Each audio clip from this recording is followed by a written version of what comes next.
میرے پیدا ہونے پر سب مجھے منحوس کہتے تھے کیونکہ میرے پیدا ہونے کے بعد میری امی کی بیماری سٹارٹ ہوئی تھی، اور پھر جب میں 10 سال کی ہوئی تو میری امی کو کڈنی فیلئر ڈائگنوس ہوا۔ پھر جب میں 14 سال کی ہوئی تو میری امی کی ڈیتھ ہو گئی اور میرے ابو نے اسی سال دوسری شادی کر لی۔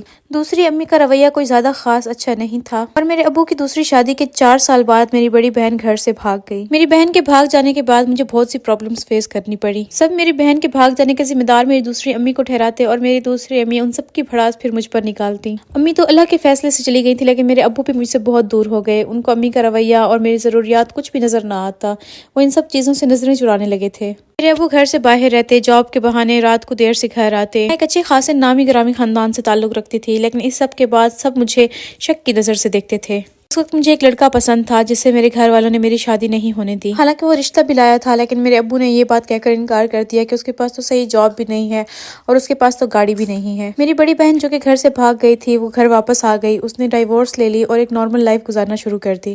اس نے آتے ہی میری دوسری امی کے ساتھ مل کر مجھے مینٹلی طور پر ٹارچر کرنا شروع کر دیا۔ کچھ ٹائم سکون سے گزرتا اور پھر سے گھر میں وہی چک چک کا ماحول بن جاتا، اور پھر ایک دن میرے لیے میرے ابو کے دوست کا رشتہ آیا۔ میں نے اس رشتے سے بھاگنے کی بہت کوشش کی، لیکن میری کسی نے نہ سنی۔